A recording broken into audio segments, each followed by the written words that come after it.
Hey, welcome to SolSeed Chronicles. Winnie here from SolSeed School of Spiritual Ecology and Esoteric Development. Really excited to be sitting with Ariel and Andrew today. Both have contributed in beautiful ways to SolSeed. Ariel recently created a community panel discussion entitled Entheogens, Tools of the Divine Messengers or Tools of the Matrix. And Andrew is currently teaching a Cristo-Hermeticism class at SolSeed, and I'll let them tell you more about who they are, and then we'll get into things. Ariel, would you like to go first and tell the folk a little bit about yourself? Okay. I was convinced Andrew was going to start. So, he could go. I'll go first. You can go first? Okay. Andrew. You can flip a coin. Okay, so at SolSeed I'm teaching a class. I coined a term, Cristo-Hermetic Shamanism. So what I'm teaching is basically entheogenic Christianity and Hermeticism fused together. That one, okay. Entheogenic Shamanism and entheogenic Christianity and occult Hermeticism like alchemy and astrology and magic. And I'm developing the curriculum now. It has a lot to do with entheogens and the history of entheogens and the kind of secret currents, occult currents of Western civilization. I'm passionate about entheogens and the subject of esoteric Christianity and Rosicrucianism and spiritual warfare and healing and how to use entheogens for healing. And I run a Santo Daime church here in the Sacred Valley, and I'm passionate about Rudolf Steiner. And so I'm really kind of bringing together the work of Rudolf Steiner with my initiation in the Santo Daime. And if you basically put those together, that's where you get basically Cristo-Hermetic Shamanism, like Rosicrucianism, alchemy, and entheogenic Christianity, which I practice in the Santo Daime. And so those two kind of merge together in my work. Beautiful. Thank you, Andrew. Okay. Your turn. Yeah, I think we have a similar background, except that perhaps maybe that I started out as a Buddhist and started to have visions in my meditations, and of course in classical Buddhist teachings, especially in Mahayana and Zen. If you have visions, they beat you with the stick and they say, "No, get back to the breath," because the visions are an illusion. And I decided to take the visions as real, as in a way more real than the real, and that led me to develop a practice which came through the visions, and I fell into ayahuasca by chance in a way.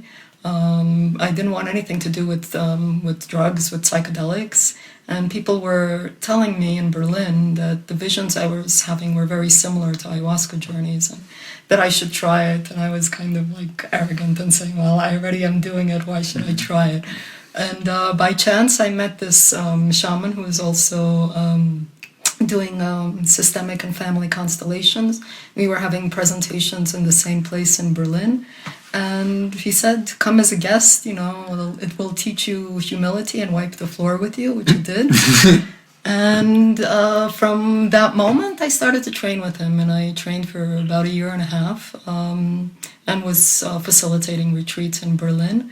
And I understood somewhat later that my particular calling was not actually to facilitate these retreats, but that the experience as a psychonaut, also as a shaman holding space, but primarily as a psychonaut, was to show me the process of alchemy that I was getting as downloads, and to map it more clearly so that I could see how the riding the planes worked on different levels, on 4 different worlds, how there were specific practices corresponding to each of those stages of awakening.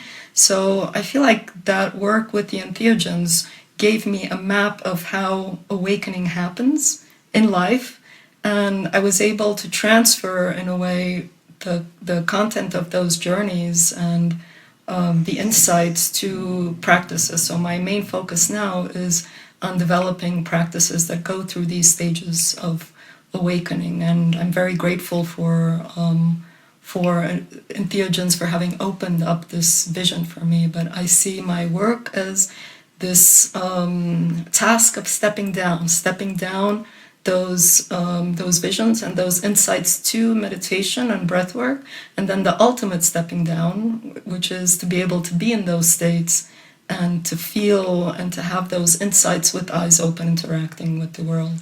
So, which I think a lot of people describe as integration, but that's for me the core of the work. And in a way, the entheogens are a way of getting you the peak experiences so that you can learn to embody those higher dimensions of the self in ordinary life. So I think that was enough of an intro. Beautiful. Well, right away, I see a little bit of a difference in that you have found entheogens as sort of a portal or a doorway to get you to understand how to bring it about, the experience, bringing in the alchemy. So I feel like right quick, what is your definition of alchemy? What is your definition of alchemy?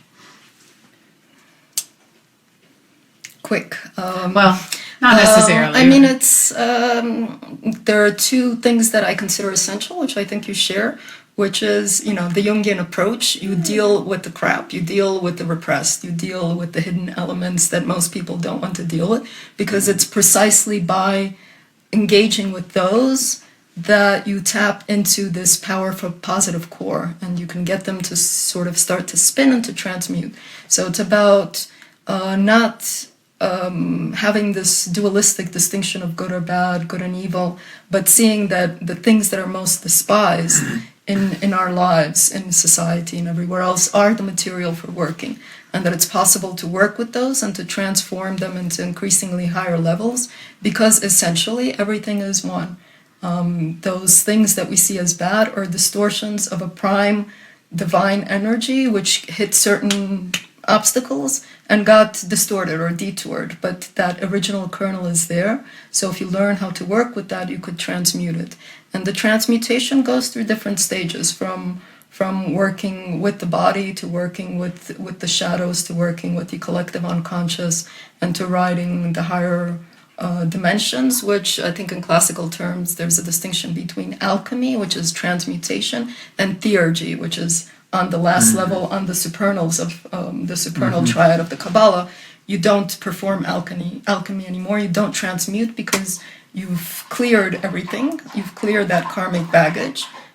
You've let go of the individuation, and you can go to the stage of theurgy, which is union with the divine. But you can't get to union with the divine unless you've been through these preliminary stages, which involve perfecting the individuated vehicle before you can give it up, before you can make that gesture of saying, now I'm in union with the divine. So I see alchemy as the whole shebang, the whole process. Cool. Real quick, not necessarily.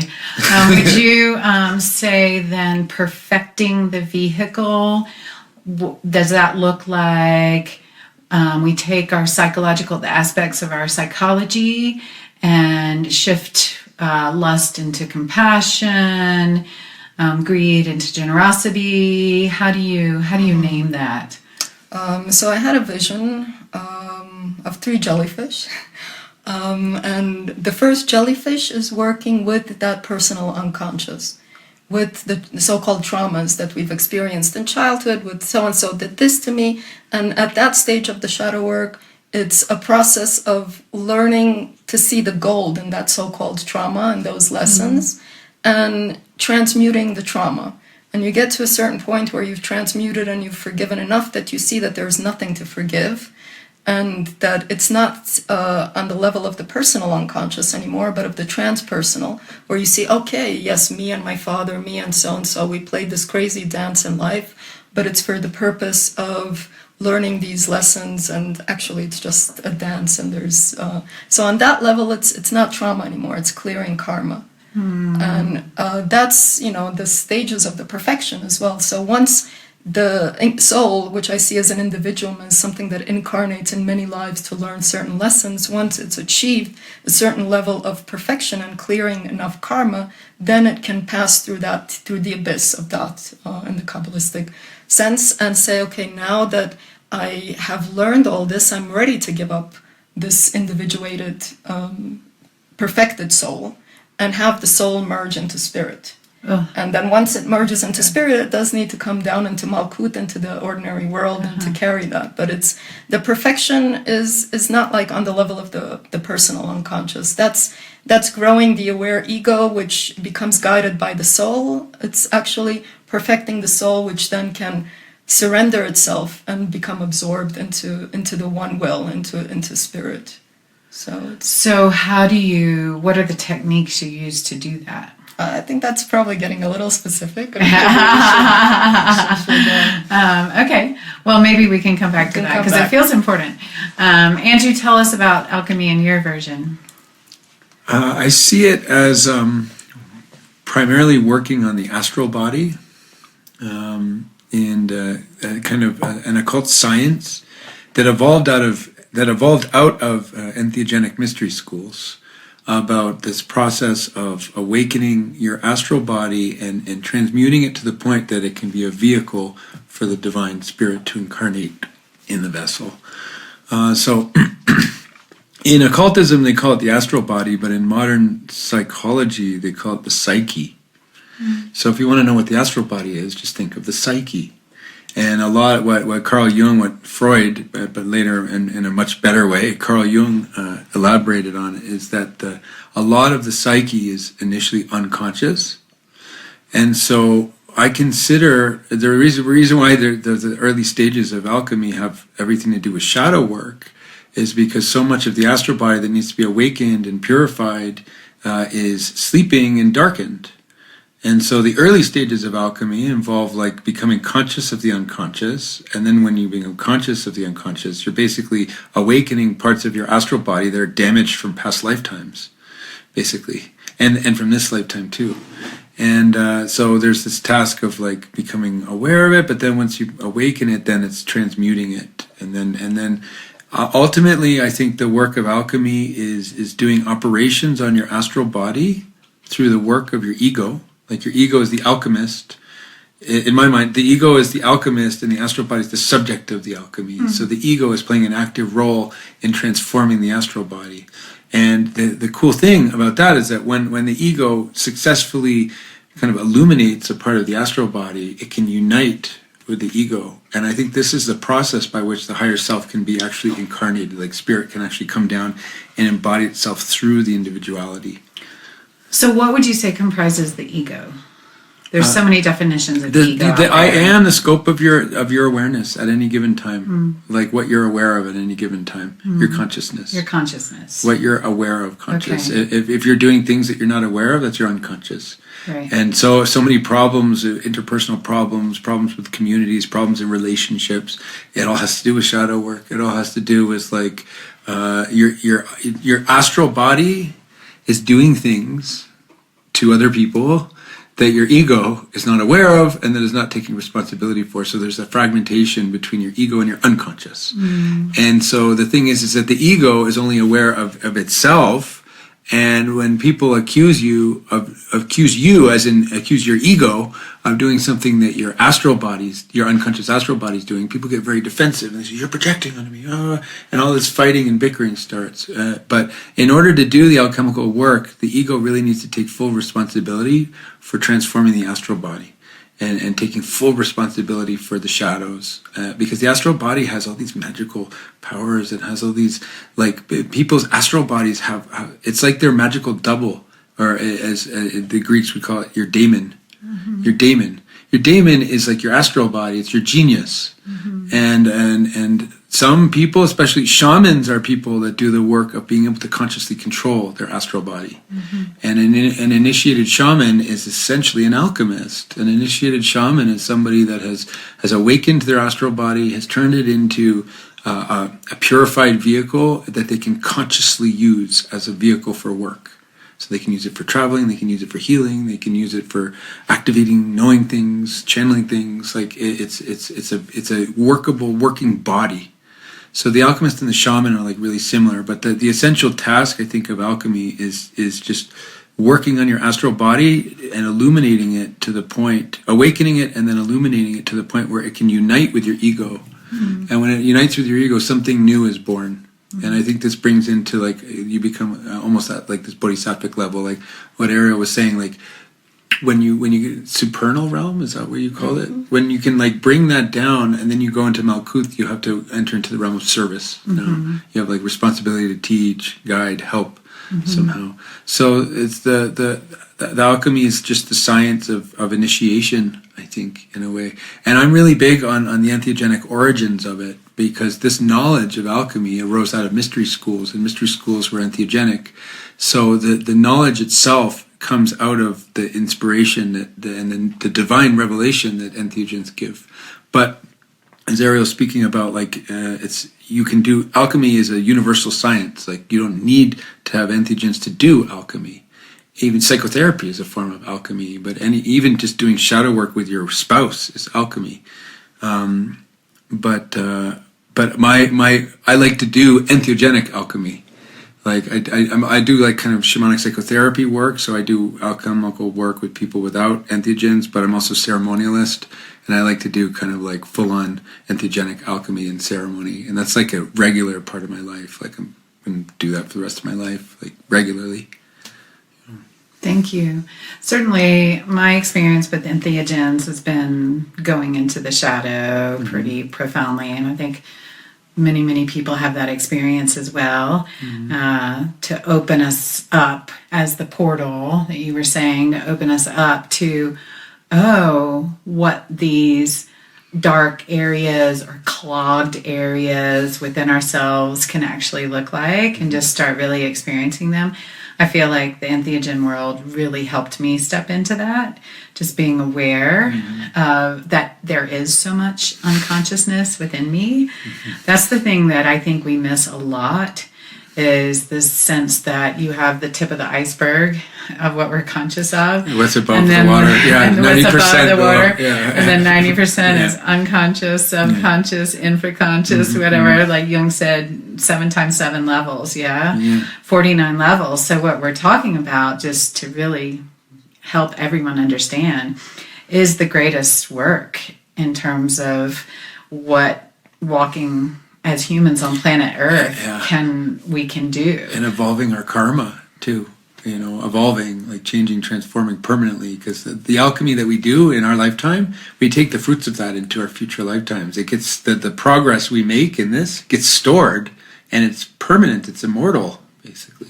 And the flip side too, right? Yeah, what we don't do will haunt us in the future. That's why no bypassing. Don't bypass. I wanted to come back to the iceberg thing, because I think it's an interesting metaphor, and what people usually refer to as the tip of the iceberg is the ego.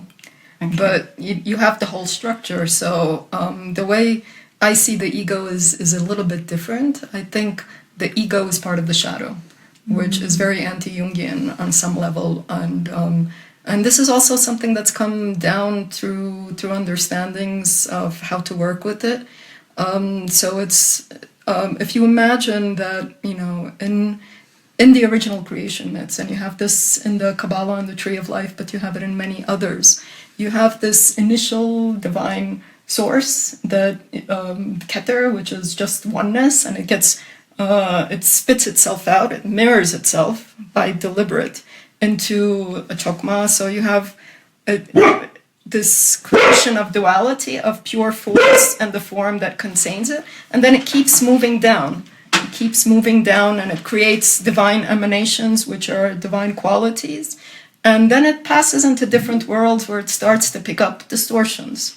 And so the world where it starts to pick up distortions the most is the astral world and the astral body. But if you see it as, you know, that in a way we are divine beings going through this process of spitting out and mirroring so that we can come back into wholeness, then you can see all of that fragmentation as a necessary catalyst. And the way in which I understand the shadow is in terms of that fragmentation. So you have first obstacle, trauma, what happens in it? You have, as an infant, maybe a little bit older, you have this like overwhelming fear or pain that you don't know how to handle. And that gets pushed somewhere out of awareness.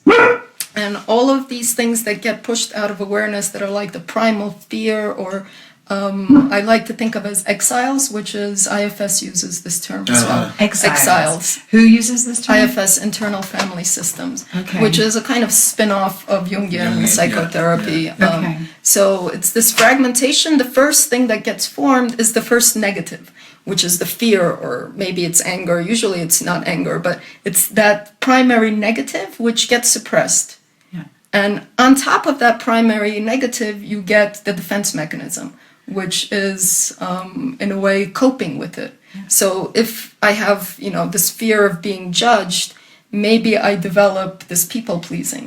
So this becomes the ego. This becomes what we think of as our dominant egoic qualities, which are actually, the surface level of the thing that gets repressed. So let's say, there was like this initial fear, and to go overboard, if I got judged, maybe I became a perfectionist as the primary ego quality.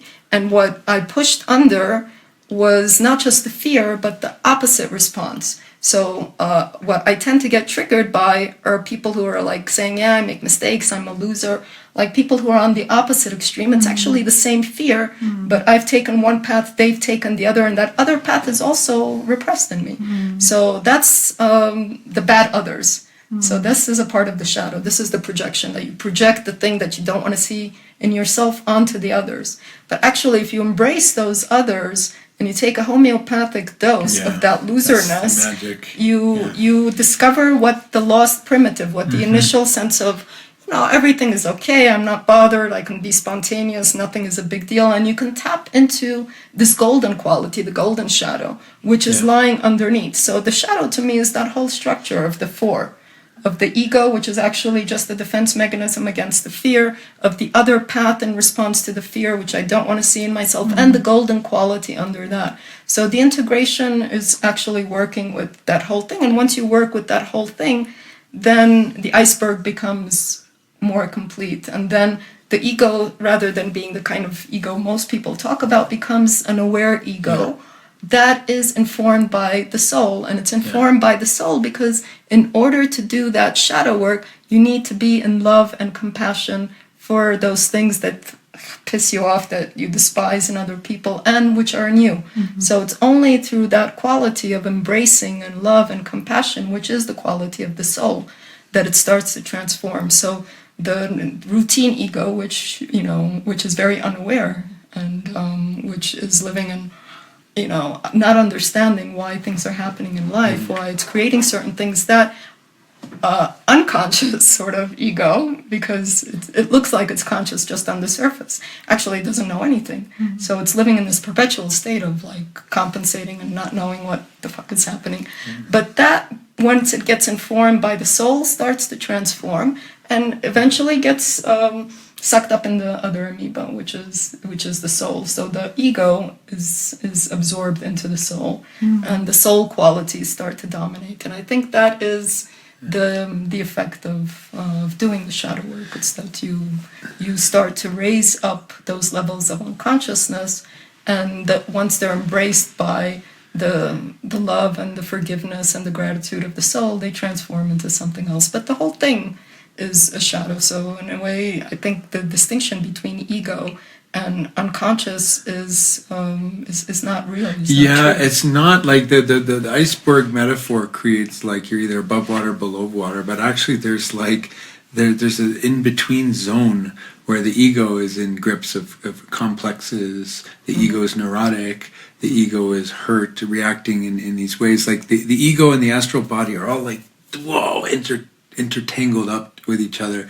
So I like to see, like when I was talking about alchemy, I said like it was the ego working on the astral body, but there's a cyclical process where the astral body gives birth to like a new ego as well. And so it's like the ego is like working on the womb, and then the womb is rebirthing the ego, and it keeps like, so in the alchemy, the ego actually is what transforms as well. Like, so it's you can't separate this like cyclical process. It's like two Ouroboros serpents like eating each other, working on each other and transforming each other. I think it is a process of illuminating your ego, and like the astral body's the ego is embedded within the astral body. So like the astral body stores the traumas, but the astral body gives birth to the ego, or the traumatized ego, or the ignorant ego, or the ego that's in the grips of these complexes. So there seems to be this process, and entheogens really accelerate this process of like, part of the alchemy, there's an ego death that happens, right? And then like when the ego the ego, the wounded ego, or the ignorant ego, the illusory ego, dies, it kind of dissolves, and then you're in your astral body. And then you can kind of get like in this sea, like Jung speaks about the unconscious as like this sea that can like swallow you. Mm-hmm. And I think that when people go into entheogenic ceremony, especially without practices, without a science to guide their work, their alchemy that they're doing, they can get lost at this stage. And what happens then when the ego reemerges out of that primordial astral sea, it tends to emerge, if you're not following like a rigorous system, it tends to emerge in an inflated or distorted way. And so we have this phenomenon of like people go through an ego death, they take big doses of entheogens, they go through an ego death, they're no longer the ignorant atheist that they were, or the neurotic, traumatized person that they were. But when they emerge out of it, they think there's some sort of God. Or some sort of Messiah, or some sort of like angel from the Pleiades came with this divine mission, and you see like this lot of like inflation. And Jung spoke about that a lot. He said this is a huge danger when you go through this alchemical process of over-identifying with the archetypes that are in your astral body, that your astral body gives you this connection to. And so it's a big part of the alchemy is forging an ego that has a kind of humility and discernment and sobriety. And I think that this is where like the integration work comes in, like the work of after the ego death, how do you like reform after that in a stable way that's not gripped by other illusions. Like you the illusions you have initially are like illusions of like materialism, like you don't believe in God, you don't believe in spirit world, you don't believe in anything but matter. You have an entheogenic epiphany, you realize spirit's real, there's an astral world, there's all these mysterious forces, and then you go into a more subtle kind of illusion, which I would call like the Luciferic illusion of like not like confusing your ego with the forces in the spiritual world that you're interacting with now. And then like not actually forming an ego based on like your individuality, but forming an ego based on premature identification with higher forces. Yeah, I've seen that too. I in fact was warned by my esoteric Christianity teacher way back when I was stepping into ayahuasca practice that it caused false ego death. So I had a little warning there. But let's talk about ego death, because we're kind of like alchemy feeling like it's that we embrace our ego with love and compassion. The soul, you're saying the soul basically takes over the ego and therefore transforms it. And then there we're talking about, you were just saying ego death. Like, so, I mean, would you say it's both? No, the ego death has to kind of come first. Something needs to be let go, and then I feel like the ego gets rebirthed out of the soul. Like the soul becomes the mother of the ego. So somehow, okay, I have my ego, right, which is basically my unconscious. Would you say? You're conscious, basically. Oh, it's that's right. I'm sorry. Yeah. See, Samuel teaches the other. So I get confused. Okay. So my consciousness is my ego. And then everything that's unconscious, what would you call? Well, she was talking like the more subtle grades of that. Like it's not just like ego and then there's like a harsh barrier and everything below that's unconscious. Because we operate in our ego on our daily basis in this kind of space in between. Yeah. You know, like when we have like compulsive reactions, when we have hurt reactions, when we act our neurosis is kind of this space in between. We can't quite control it. Like if we have like ego mastery, we can control things, but like also like if we can try to repress too much, we become neurotic. And so there's not like a clear black and white like conscious, unconscious. There's this like space in between, and I think that's where a lot of the alchemy begins, like to like unravel that, because it's all the astral soul and the ego consciousness. They're all like confused and knotted up together. And I think that part of the initial stages is like ripping everything apart in a way, like dismembering everything, so that we can like untangle everything and then reform in a higher crystalline structure. So basically detangle the ego and the astral. Yeah. And I so think that that's then why it comes back in a different, where the astral's more like... So detangle it and then do the alchemy on the astral body, and then what alchemy we do in the astral body, we can birth a higher ego, a more spiritualized ego, and then the ego and the astral body work in communion, conscious communion with each other, and then you get like shamanic people that can do things consciously. They can work in the astral realm consciously, or even higher realms consciously. And I think it's good to remember that these are abstractions. So I don't believe the ego is real as an entity.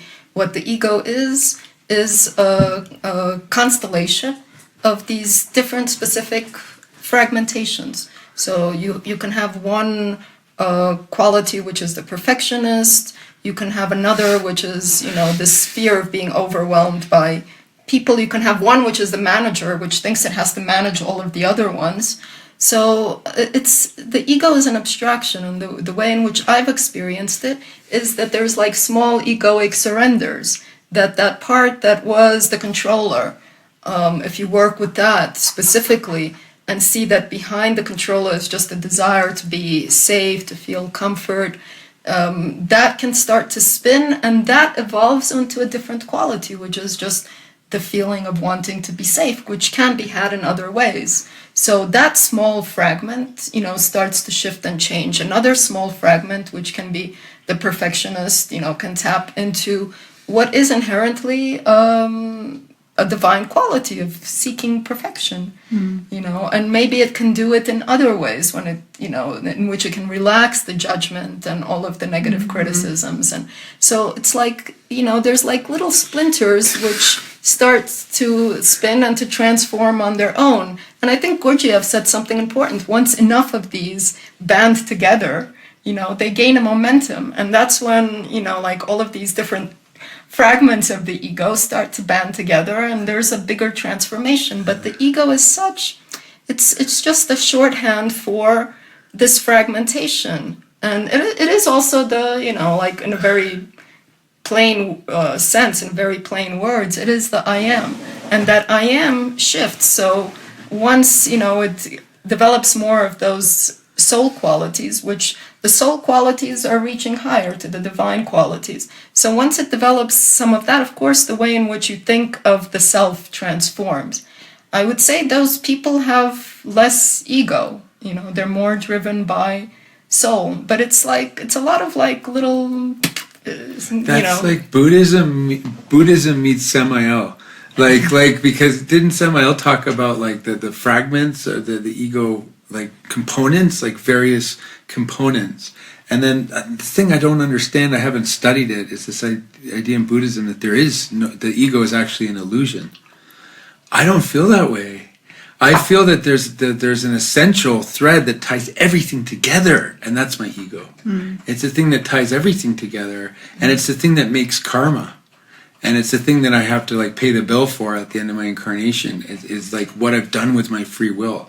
Like that's my ego. Like, and that's kind of like whatever I'm choosing at any given moment, however I'm like using my free will with whatever extent of consciousness that I have and whatever fragments that are at play at any given time, still there's like one thread that's weaving everything together. But that's very elusive. Like it's not a body, it's not something, but there is, I feel personally threaded by something, and that thread is what I would call the ego, but it's almost an invisible thread though. Yeah, I think it's a terminological thing. So I feel the thread also, but I feel it's more accurate to call it self, and self. And I understand the different initiations. So the first one is where the aware ego becomes absorbed by the soul. And this is the work that's done on the level of the astral. But what is the astral? The astral in the tree of life in the Qabalah is the second triangle, which is the way it's thought forms. It's reaching somewhere higher. But for example, if you have deities, if you have the different pantheons of gods, what are those? Those are thought forms that people have made to make sense of something. You don't think they exist on their Yeah, own? I do think they exist, but not on the astral level. So the astral level, as I understand it, is the level that is peopled by those thought forms and those projections, which aspire to something higher because it's there. But it's like, if you think of all of these deities, it's very anthropomorphized, and it's dealing with energies that are not anthropomorphic. So on the second level, you have the astral, which is basically I'm in contact with these entities, with these energies, but it's mostly thought forms, projections. Those are anchored from a higher realm. And from that higher realm, I think even Jung, talked about archetypes. Archetypes are different than archetypal images. They're pure forms, purer forms. So those archetypes for me live on the third level of the collective consciousness in part that is anchored to those real energies. So when somebody is worshiping a god or a demon or afraid of a demon, they're usually interacting with those thought forms on the level of the astral, but they exist on a higher level. And when they exist on a higher level, if you worship them enough, it creates this energy of linking them together. So what actually answers you are those entities from the third realm. But on the level of the astral, you're interacting mostly with thought forms, with projections. And I think it's important, at least from my perspective, to make that distinction, because that's the passage from the conscious ego becoming the soul. And the soul is aware of the collective unconscious, of other lives, and that soul is also anchored to a higher level. So that passage from the third to the world of archetypes, which are the forces themselves, that's when you start to pass from the soul into spirit. And when you get to the fourth one, you've become spirit. So there's actually transitions. And the level of the ego is working a lot with what's in this world, with trauma, with pain, with this. The level of the soul is working with, this is the lesson, embrace everything, forgive. The karma guidance. And the karma guidance is on the third level, where you understand there's nothing to forgive. We're just playing these different parts. Isn't this a crazy game? And then, it's like on that level, when you understand everything is like a game or a video game or a dream, you can say, okay, I'm willing to surrender in humility to this one will. So the surrender and the humility is necessary, but once you've made that surrender and you reach the fourth level, that is like the real union with the divine. And that is not the false ego, but you can't get there unless you've surrendered everything. But I see it more in terms of those stages, because I recognize those stages and those initiations in the journeys that I've had, whether in meditations or with psychedelics. So the astral to me is a lower world, and there's the third world, which is of the forces themselves, of the archetypes, which are the archetypes, also the planetary archetypes. So when you start to realize that, it's like, I don't have this particular quality or this particular shadow. It's everywhere. It's in the planet Saturn. So you see that the whole thing is actually the emanation of the divine. And you have a different relationship to it there, because you're no longer interacting with projections. I think that this astral plane, absolutely, this is where everybody goes wrong.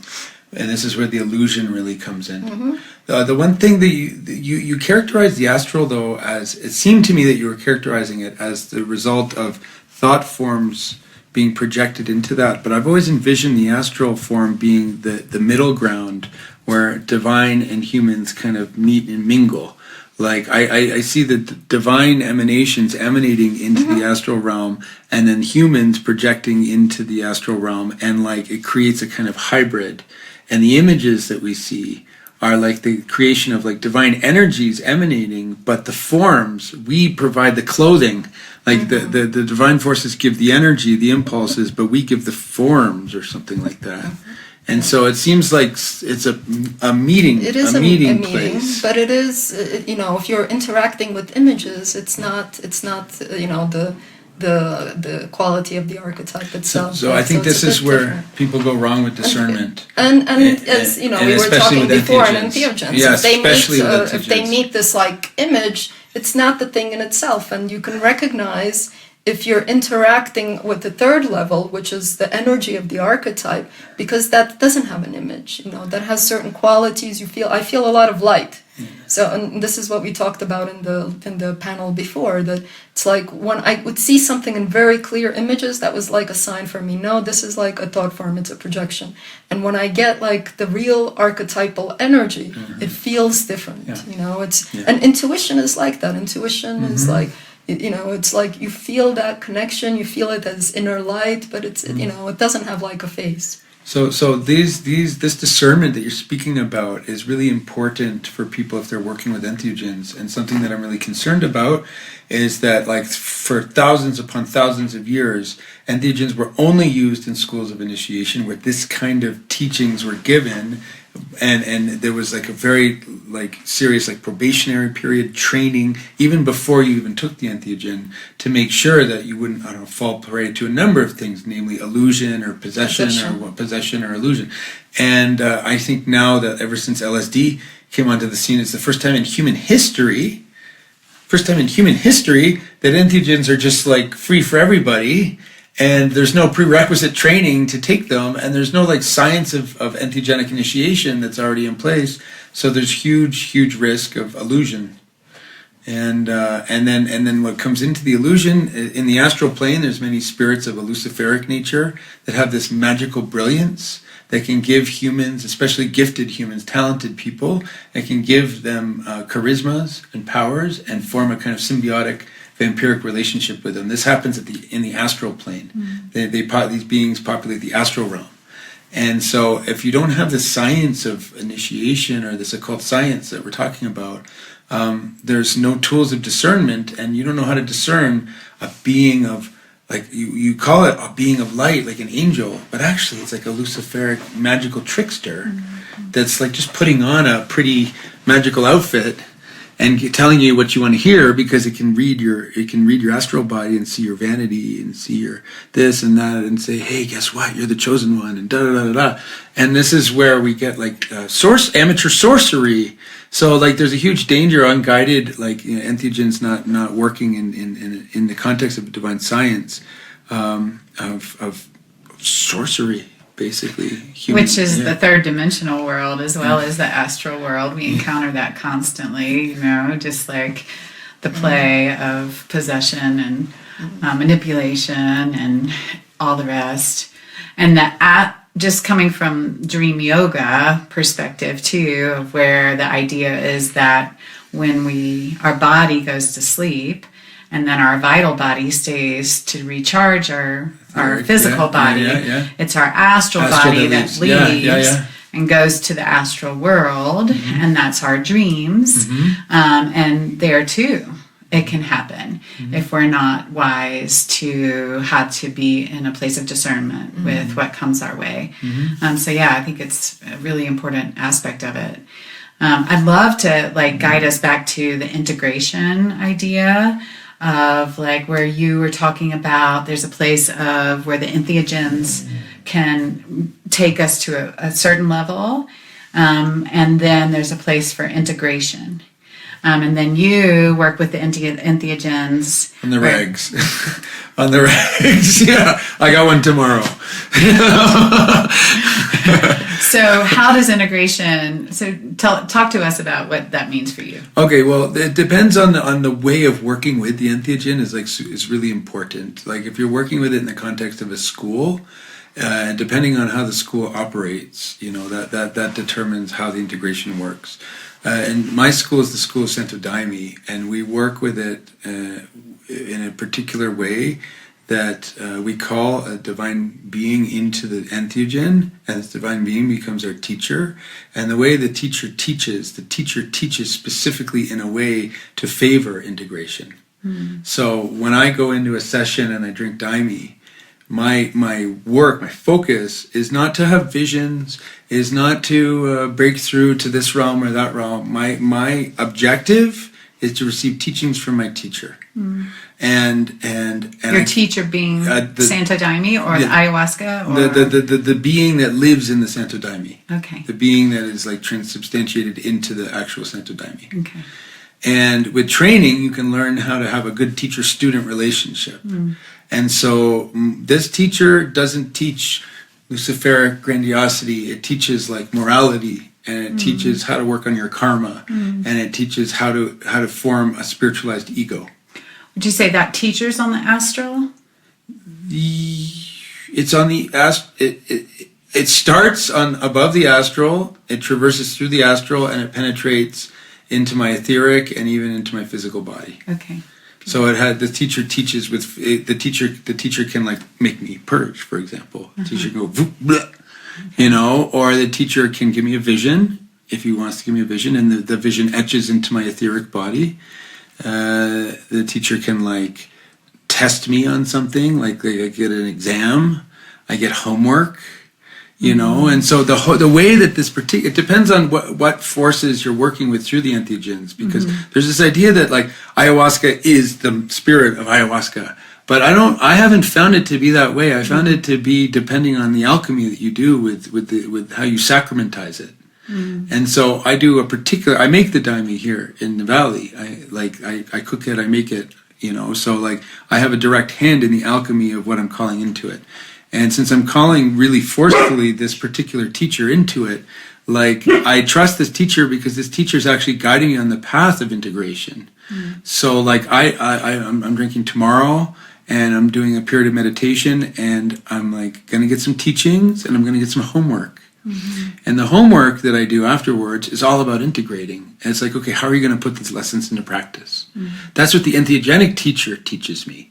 That solves a huge problem with entheogens right there. Because I've experimented before I really got deeply into the daime, to LSD and da-da-da-da, and it's not the same teacher. It's different.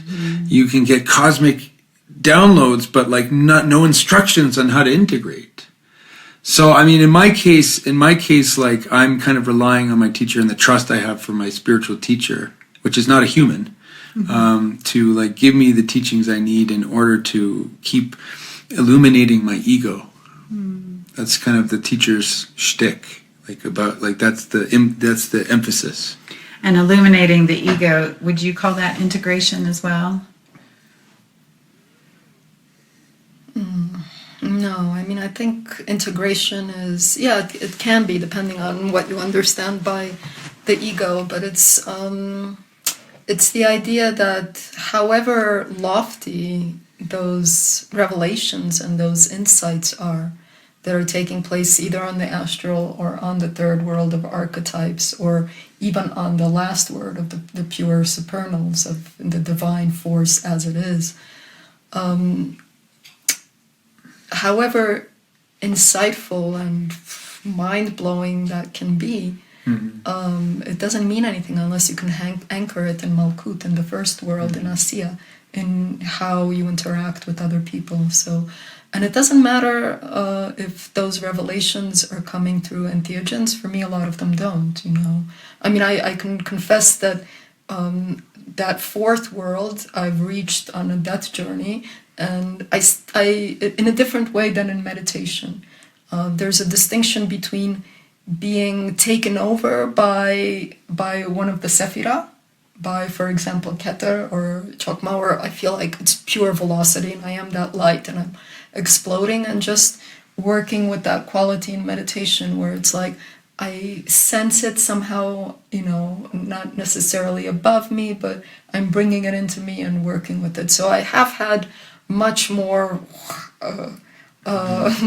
like really literally mind-blowing experiences in that one or two ayahuasca journeys, but I've seen how that can dissipate, if you don't immediately anchor it, the next day or the next few days, and through action, through embodiment in the world. And this is also, the Kabbalistic teaching and the magical practices. You have to put it into action. If you haven't, it dissipates. You can have great epiphanies, and I've seen this when holding retreats. People are like, "Oh my God, I feel this, and everything has changed in my life." And a week later, they're back to the same thing. So if you don't immediately anchor it and step it down, and it needs to be stepped down, I think, into all of them, not just into the embodiment, but on that the second plane, knowing how to embrace everything with love and compassion, all the annoying things in the world, all of the people that trigger you. So it needs to be anchored down to all of those levels, and ultimately that first level, that first world is transformed. So if I can give an example, like the optimum high frequency manifestation of that first plane of the physical and etheric is somebody who's very much in flow, and the body is in health, and they feel connected to the world and to animals and to plants. Whereas the shadow aspect of that is feeling like this disconnection, like nothing is in flow, I have to push everything. So that's like on the level of working in a way with Malkut in its own world, in the first world. Mm-hmm. But once you reach that fourth one and you come down, and it's, you've seen that, oh, this is a beautiful dream, but it's like a video game, and, I can just let the divine will flow, and I can have one foot in time and the other in non-duality and eternity. And how can I live my life as if this divine will is acting through me? It's a very different experience of that first plane, of that first level. So it's like you're experiencing it with having one foot here and one foot there, which is very different than being wholly in that world. But integration, for me, is not specific to entheogens. It's the ability to bring those higher worlds and to embody them, however you access them.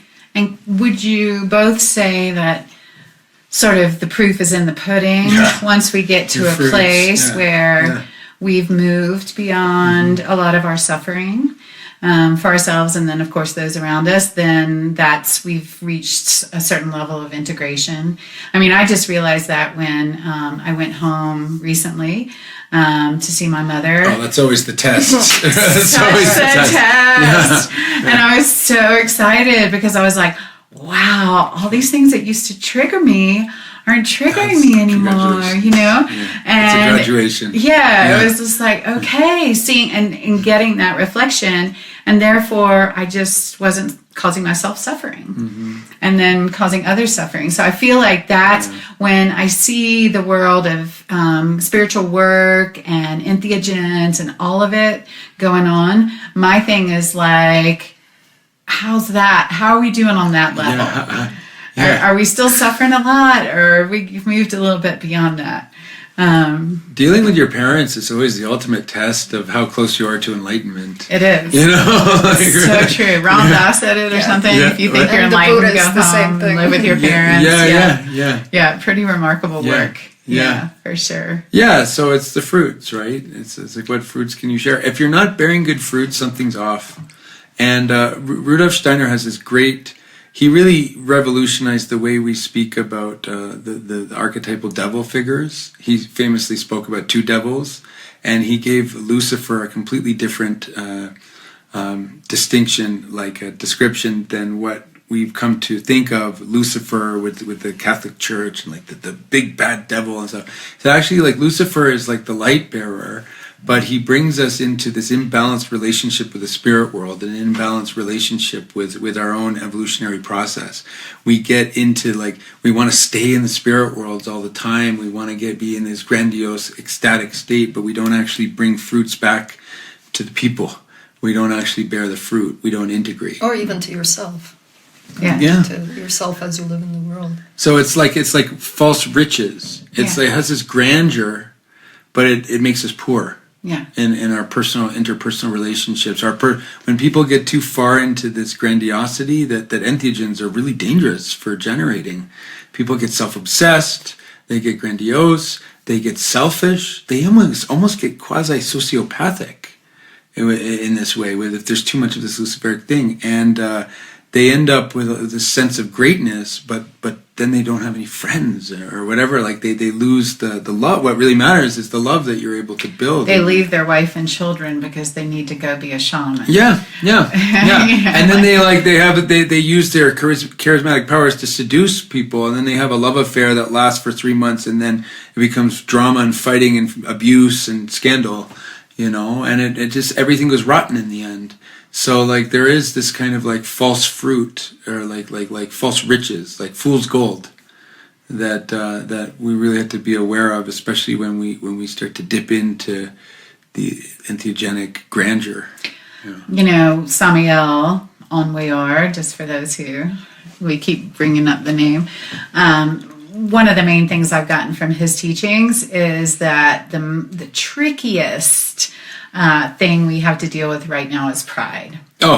And because it's the water we swim in so deeply, it's just what is, and we don't have a distinction really to really understand true humility as opposed to pride. So just we step into these places like you're talking about, where our pride will just take us to these places of grandiose, I'm the new shaman person,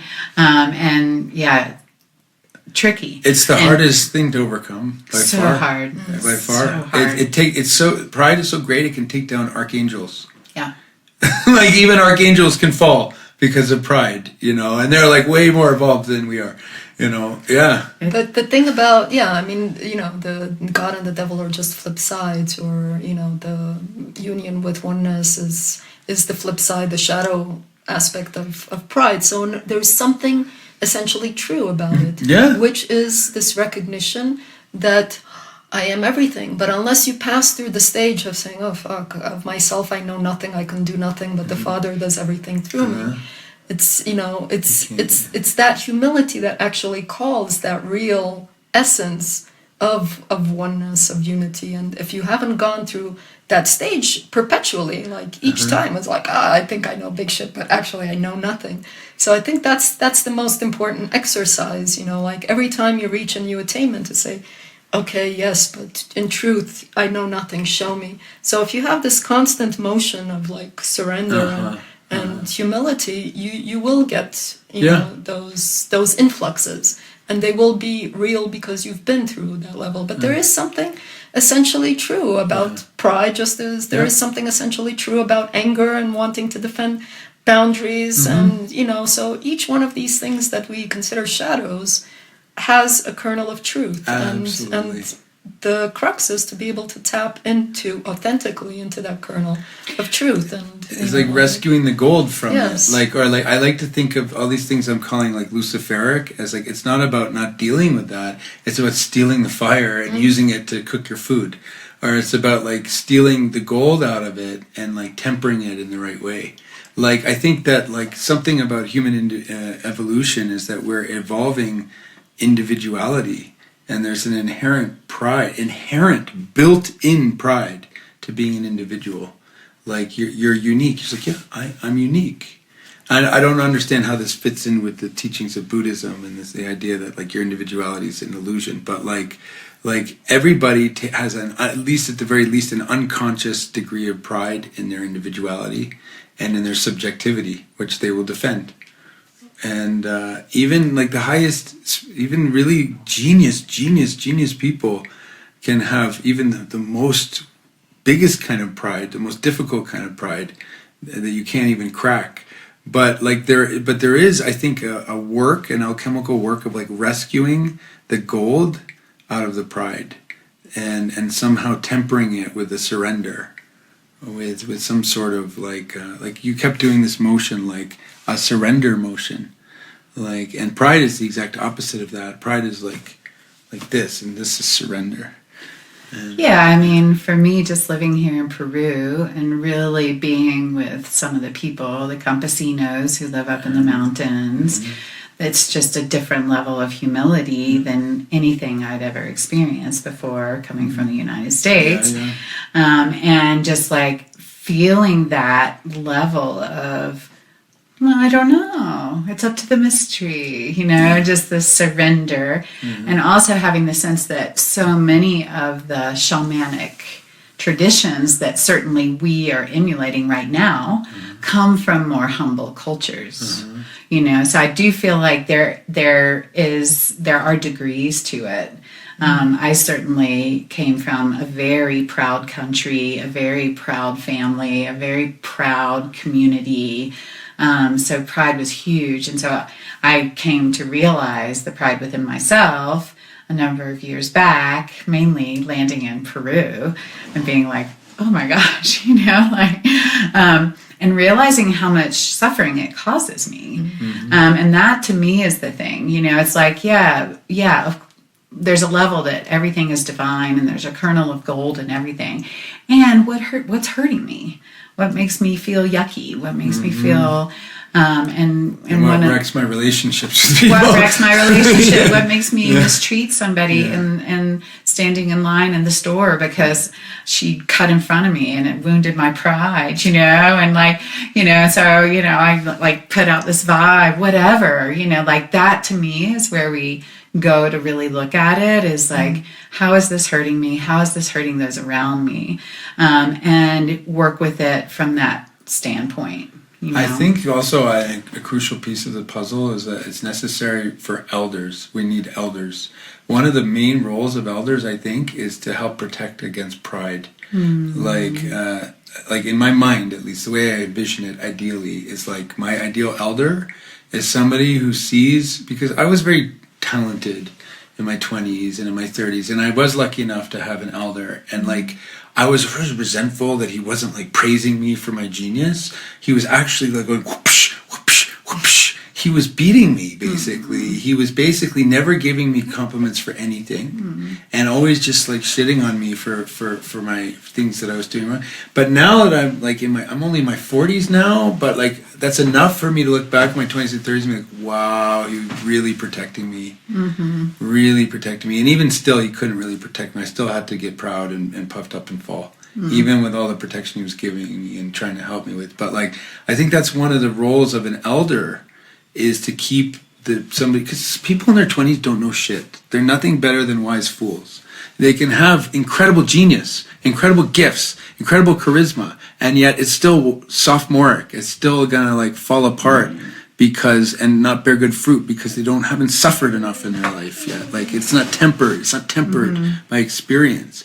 So I think that it's really important for people going through initiation and where they're expanding themselves, to have an elder there to be like, I love that. That's so true. I wanted to add something that you, I think you brought up an important point with the Quechua, the campesinos, and I've felt it as well. So I think pride in a way is endemic to this incarnation. It stems from separation. It stems from as long as you think, it's about survival, or survival of the fittest, or uniqueness. I am special. I'm more special than the llama, or the alpaca. It's inevitable that you get there. And I think what I've witnessed also is that certain cultures, of course we all carry it within us, but certain cultures have a very wishy-washy, in a good way, sense of separation. They don't see themselves as superior to the alpaca. Everything has their role and their place. And I think that humility of one's scheme, and of even the person in the tribe not being more special than another person in the tribe. So I think being in indigenous communities is an important reminder, because while we all on some level experience this fall, this separation from union with the divine on different levels, Western culture has such an excess of it, and such, an illusion that, we aren't interconnected, and that we are better than nature, which we can dominate. So I think this distortion of pride is especially endemic, in our own cultures, and that's why we have much more difficulty fighting against it. But it's also produced a great deal of inventions, of technological know-how. Yeah. So this is the double coin. Yeah, and you said it's true. It's true, and I actually think humans are extremely special. I think Earth is the spiritual center of the whole universe. Like that, I don't believe it's flat, but I believe it. But I believe it's the center of the universe. Like really, I think Earth is the most important place in the cosmos. Like that's like my spiritual belief. And like, you sure that's not pride? Well, that's the thing. Like, I mean, like, I actually think the sun is more important, and Venus, of course. Physically, I think the Earth revolves around the sun, but spiritually, I think the sun revolves around the Earth. And I think that a lot of the flat Earth thing is confusing spiritual with physical. You know, because like I think like spiritually, we're like a flat Earth and everything revolves around us. Because I think like humanity really is like a divine, very special cosmic experiment. And I think that like so many divine beings are like watching us right now, and evil aliens are watching us, and demons are watching. Everything's watching Earth right now. That's what I believe. So how do you distill the pride out of that? Like I think like the Luciferic temptations are always like truth, but like mixed in with a distortion of some sort. So I think it's so temptation because it's true, but it's right? It's like because it's like it wouldn't be tempting if there wasn't something true some there. Gain. Yeah. Some gain. So I think pride is so hard to overcome because it's based on this like fundamental spiritual truth. Like humans are super special. Yeah. And like being an individual is incredibly precious. Yeah. And like it's like the point of our evolution is to become perfected individuals or something like that. And so how can you distill pride out of that? Suffering. And that's how you go through suffering and it purifies you. That's how most teachings talk about it, right? Yeah. Nice. Well, real quick, I keep saying that. I want to, because you were talking about integration as being basically a part of the entheogenic experience for you. Yeah. Like your teacher who is in the Daime, is helping you with the integration work. Can you speak to what integration is for you a little bit, Ariel? Yeah, I mean, I mentioned it before that it doesn't matter if it's with entheogens, that whatever insights you get on the higher levels, on the higher worlds, you have to bring them down into this embodied existence. So, and that makes you able to live life in a different way where, you know, things don't trigger you because, you know, like, and my neighbor has been triggering me as a confession. And I've seen how, you know, this is prompting me to not be in this plane of Asiya, of the lower world, but say, okay, I've already done this work. I know that we're just playing this dance, that she's meant to show me everything I've repressed in myself, that she is a divine being, and, you know, we're playing this dance together and I can bless her. And it wasn't immediate, like it wasn't on the first day, but the real integration, as you said, is like when you get to the point that, you know, you don't have to go through those like feelings of rage or, you know, rejection, that it's like, you know, it's like as soon as it's triggered you, it's like, but that's not really who I am. I've already done this. And on the higher level, on the fourth world, it's like, you know, yes, you know, I'm walking through the stream awake and isn't this beautiful? I'm just not going to react to any of it and I'm just going to love her. So that's, you know, that's integration. That's being able to pull those higher worlds into the encounters that you have in this world. Yeah, so my question is kind of, he's working with the Santo Daime to help him do that. What are you doing to help you do that? Because you said you don't work with entheogens anymore, is that correct? No, I mean, it's, you know, if I feel like somehow they land on me and there's a sign attached to it, I'll say yes. But I don't feel like I need to work with it. And this is to say that I'm very grateful for all of the encounters and insights it's brought me, one of which was, you know, when I was training, you know, I knew that I didn't want to work with the astral world, and I kept saying, like, no, I want to go higher. Give me the highest being of light I can access.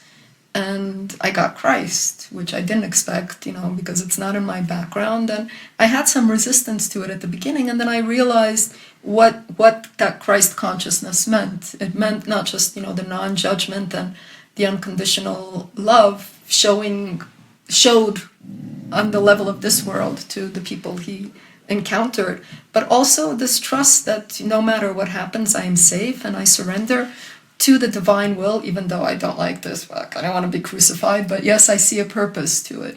So it has, it's a very strong archetype which has different levels, and it is a real being. I mean, I do believe that.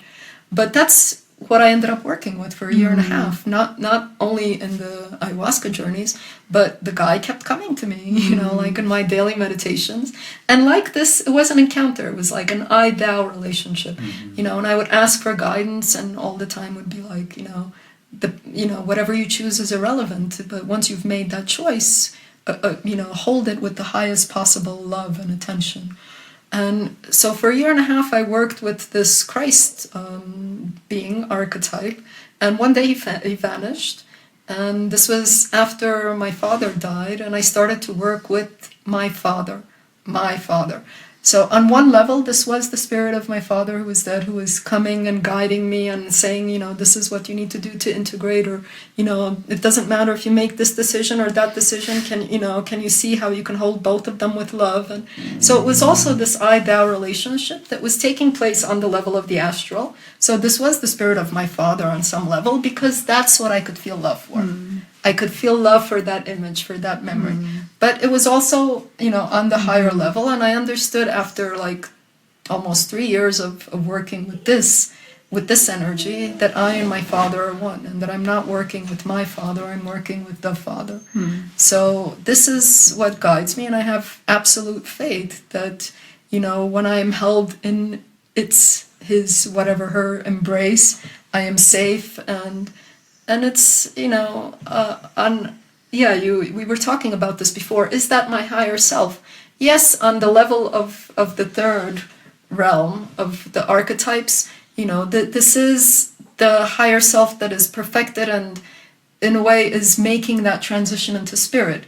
But it's also, much bigger than me. But on that fourth level, we're just fractals of that one divine source. So I can understand that it is the one will, which is also my will. It is the one voice, which is the only voice I want to hear. And, that voice can drown everything out, all of the anger and conflicts and all of this. And so it's like, I feel like I'm working directly with that. So it is, it is a Christian lineage in a way, mixed with Kabbalistic.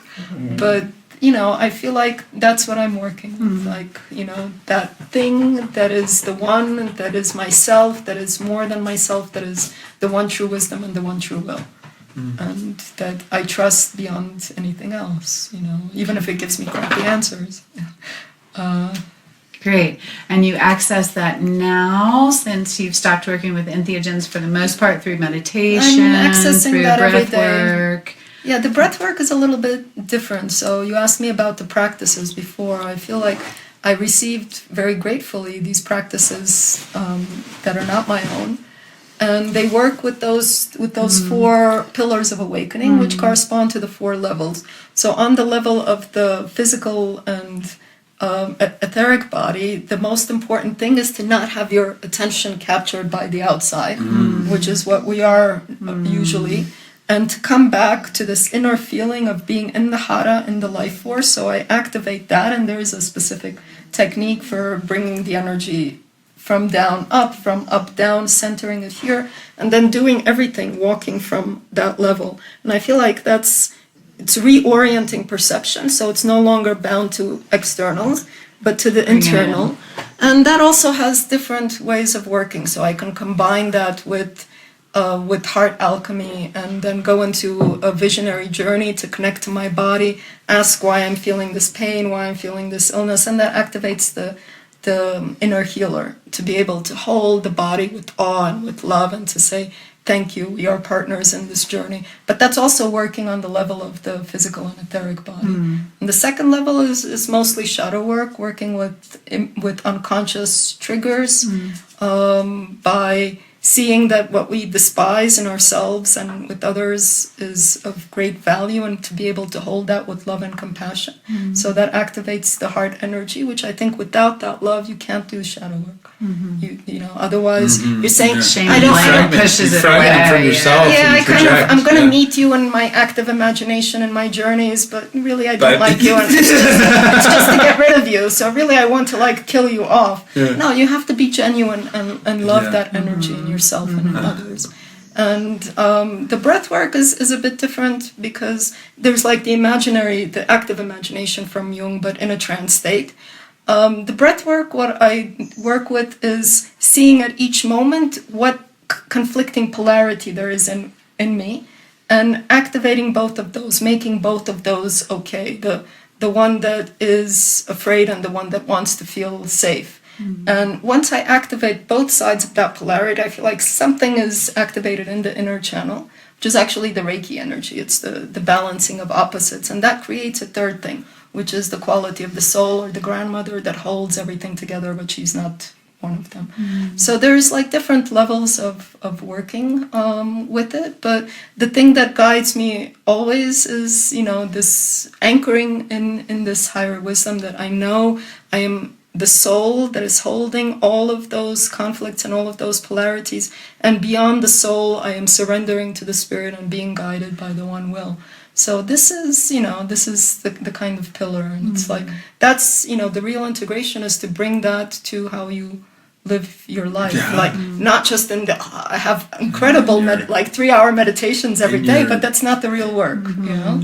I think you can really see the fruits of the work in basically friendships and interactions with people, like with your neighbor, for example. It's like the perfect opportunity for you.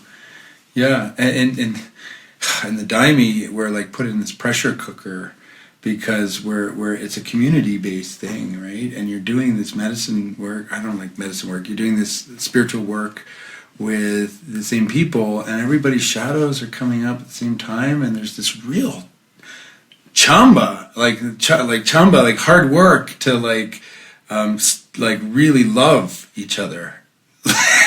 It's like really like people.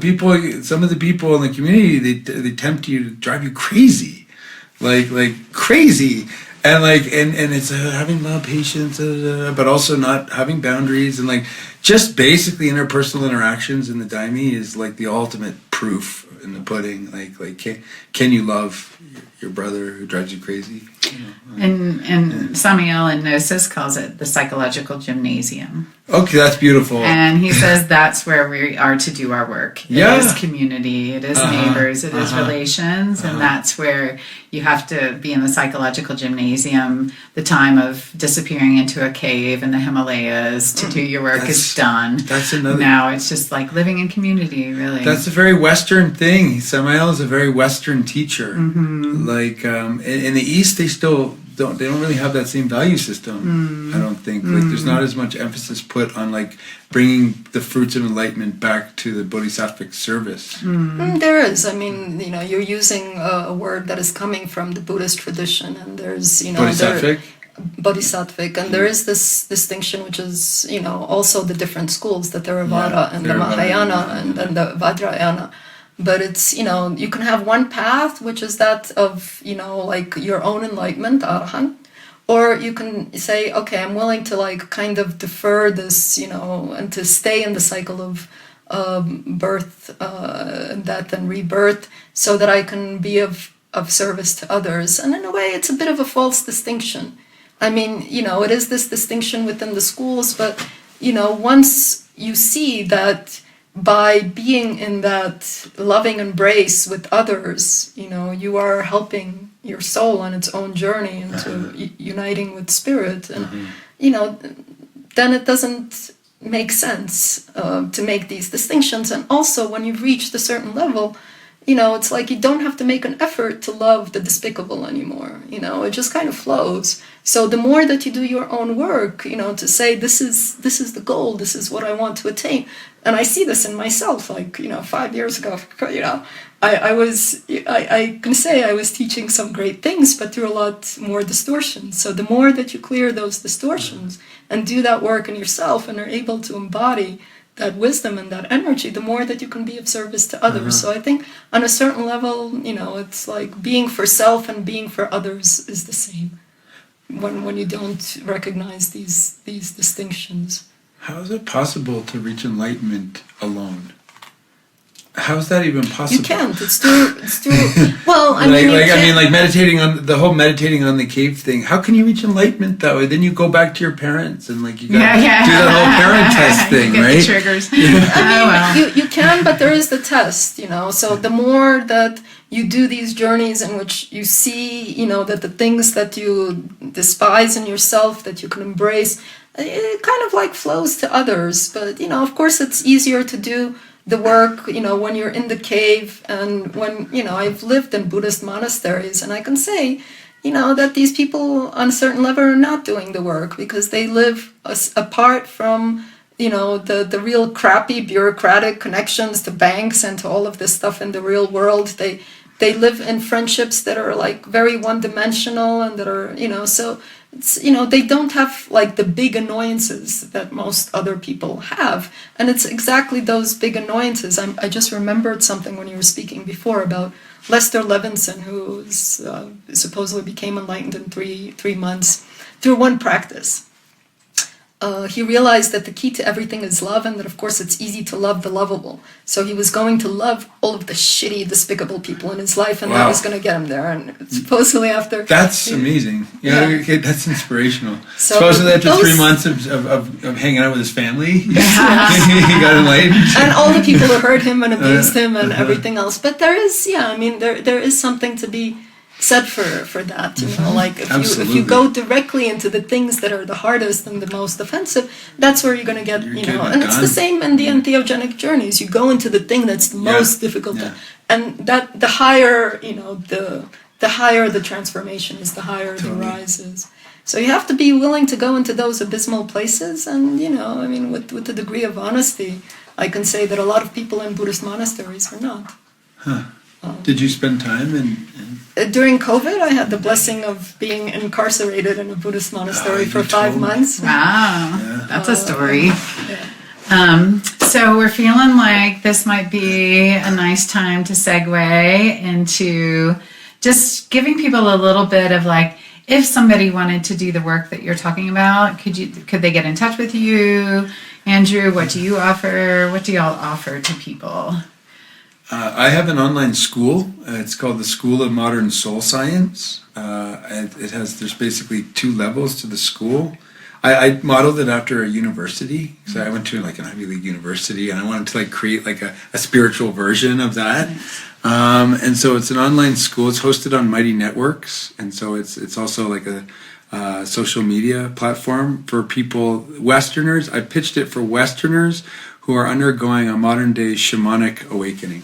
I've identified shamanism as an archetypal phenomenon, and I even broke down the archetype into like 25 aspects. And I realized that like this archetype gets activated in times of crisis, and so it's not just something that indigenous people can do. It's like a universal human phenomenon, and it takes different shapes and colors, but it's essentially the same archetypal journey of initiation. And so the school I created is for Westerners that are like going through both the early stages and the intermediate stages. So I have like a 100 level curriculum, like Modern Soul Science 101, and this is for people that are like recently, like now, having like a breakdown and like a spiritual crisis.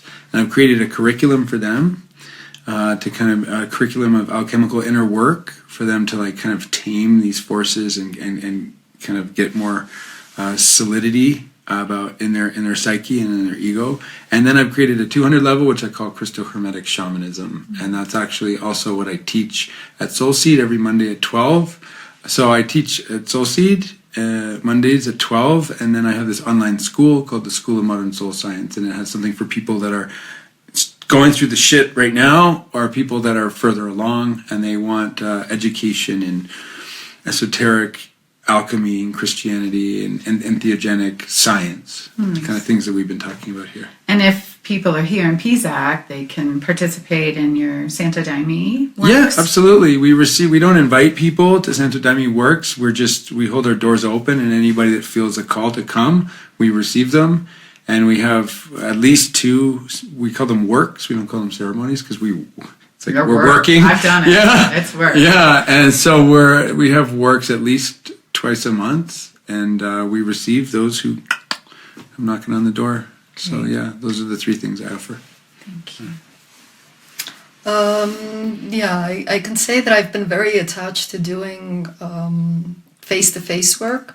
So I've held a lot of workshops and group workshops, which are doing this work, shadow work, using breath work.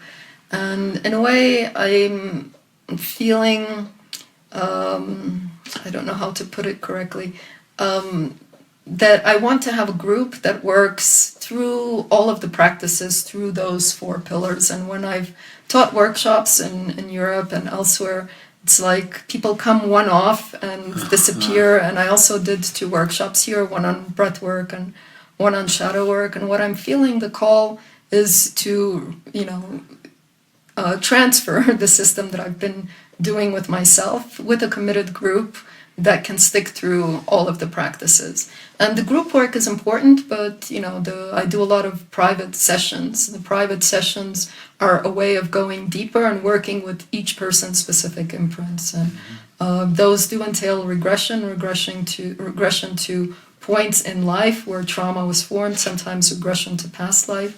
And that kind of work I don't really feel I can do online because, I sing and I do body work and I can feel the energy of the other person. But I do feel that it's important to build, the system of going through the 4 pillars to an audience that is dispersed. And so I am working on creating it as an online platform that people can go through step by step by doing the meditations and the guided breath works. But I still think the real deep work gets done one-on-one, face-to-face, and also for me, I feel like a great joy when I do it because I can really connect to that person very deeply, and I can see, they don't come to me by chance. So a lot of people who come to me for private sessions come because they mirror something very specific in me, and I feel like working through them, I'm also working through myself, and this is the beauty of the work. So but I do have a website that lists the different offerings and how people